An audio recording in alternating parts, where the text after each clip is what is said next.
नाज़रीन, लाहौर में मुसलसल बारिश ने 44 साल रिकॉर्ड तोड़ दिया है और लाहौर के नशेबी इलाके ज़ेर आब आ चुके हैं। जहाँ पर नजर जाती है वहीं पर पानी नजर आता है। गोया कि ये इलाका जो है वो तालाब का मंजर पेश आ रहा है और यहाँ पर गुजरते हुए कई शहरियों की गाड़ियाँ मोटरसाइकिल बंद हो रही हैं, जिनसे काफ़ी मुश्किल का सामना करना पड़ा है। वासा इंतजाम में भी कहीं कहीं हमें नजर आती है जो पानी निकालने में तो मसरूफ है, लेकिन अभी तक मुकम्मल तौर पर इलाके जो है क्लियर नहीं किए जा सके हैं और अभी भी कई इलाकों में पानी जमा है, जिसके बाद शहरियों को मुश्किल का सामना करना पड़ा है। वासा इंतजाम की जानिब से बताया गया कि आज सबसे ज्यादा बारिश 200 मिलीमीटर रिकॉर्ड की गई है और इससे न सिर्फ घरों में पानी दाखिल हुआ है बल्कि कई हॉस्पिटल्स में भी पानी दाखिल होने से जो मरीज हैं उनको काफी मुश्किल का सामना करना पड़ा है। उन्होंने शिकवा किया है कि अभी तक वज़ीर सेहत की जानिब से इस मामले पर नोटिस नहीं लिया गया है और जिसके बायस मरीजों को वहाँ पर पहले ही मुश्किल थी, लेकिन बारिश का पानी इकट्ठे होने से उनको मजीद मुश्किल का सामना करना पड़ा है। कज़ाफ़ी स्टेडियम हो गया, नशेबी इलाके हो गए, ये बिल्कुल ज़ेरे आब आ गए। तो ये क्या वजह है इस बार? आप समझते हैं कि पिछले साल की निस्बत ऐसा कुछ नहीं होने वाला और हालात मामूल के मुताबिक रहेंगे? जी नहीं, इस साल जिस तरीके से सिर्फ अगर जुलाई का डेटा दें तो जुलाई 2024 की निस्बत जुलाई 2025 में 62% बारिश ज़्यादा हुई और आगे भी जो 2 से 3 स्पेल मजीद रहते हैं, इनमें मजीद हैवी और टोरेंशियल रेन्स हैं और हमें अर्बन फ्लडिंग का खतरा अपनी जगह मौजूद है। लेकिन अब यह है कि इस अर्बन फ्लडिंग से निपटने के लिए हमें शॉर्ट और लॉन्ग टर्म दोनों तरह की प्लानिंग करनी पड़ेगी। ये लोग क्या शॉर्ट टर्म प्लानिंग करेंगे? ये क्या करना चाह रहे हैं? किस तरह से ये लोग रोकेंगे? ये लोग अल्लाह को रोकना चाह रहे हैं, हैं?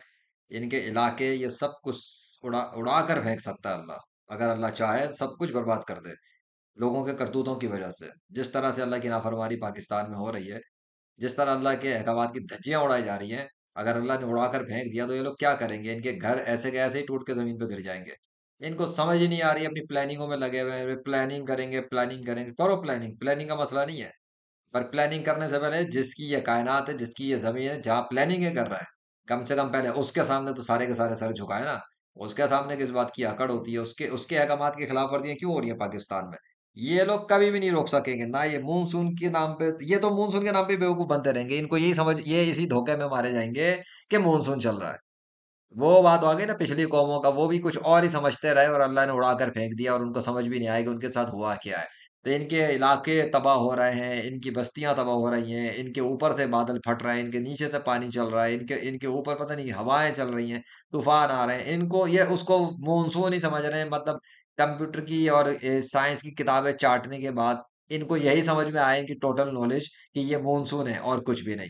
ठीक है, तो फिर ये मानसून ही समझते रहें। मैंने दिखा दिया है कि बारिश ऐसे रुकी है आनन-फानन अल्लाह के हुक्म से। दिखा दिया ना? बारिश शुरू भी हो जाती है अल्लाह के हुक्म से। तो ये लड़ किससे रहे? इन सबको चाहिए कि अल्लाह के सामने सर झुका दें। मैं तो कहता हूँ तुम सारे गैर मुस्लिमों को भी यही कह रहा हूँ कि अल्लाह के सामने सर झुका दो। वो पानी रोक देगा, तो पानी कब बरसेगा कहाँ से जो लोगों को तबाह करेगा? वो पानी चलाता है, वो बादल बनाता है, वो बादल लेकर आता है। वो चाहता है, जो चाहता है करता है। अगर उससे किसी को मुकाबला करने का शौक है, तो शौक से करे। मुझे तो कोई मसला नहीं है। उसकी कायनात है, उसकी सल्तनत है। मैं तो सिर्फ इतना बता रहा हूँ कि मेरा अल्लाह वो चाहता है कि उसकी ज़मीन के ऊपर उसके निज़ाम को नाफ़िज़ किया जाए। उसके आखिरी नबी हज़रत मोहम्मद सल्लल्लाहु अलैहि वसल्लम के कानून को नाफ़िज़ किया जाए। अगर लोग अपनी हठधर्मियों से बाज़ नहीं आएँगे, तो मैं फिर बता रहा हूँ कि जो आज डेमोंस्ट्रेशन की गई है, जो अल्लाह ने दिखाया है, ये स्पेशल सिस्टम भेजा गया था। ये कोई मानसून नहीं था। इनके तो होश वहमो गुमान में भी नहीं था कि ऐसा होने वाला है। पूरी दोपहर गुज़र चुकी थी धूप के साथ। वो तो मैं बैठा हुआ था कमरे के अंदर, अचानक सिस्टम पहुँचा है और मुझे भी नहीं पता था कि ये सिस्टम अल्लाह ने भेजा क्यों है। ये तो अब पता लगा है कि वो सिस्टम इसलिए भेजा गया था ताकि एक मौजज़ा दिखाया जाए और एक निशानी बनाया जाए और इन लोगों को इबरत का निशान बनाया जाए कि तुम्हारी साइंस की नॉलेज कुछ भी नहीं है। You don't even know what's going to happen in the next hour और even in the next minutes. तो संभालते रहें ये लोग।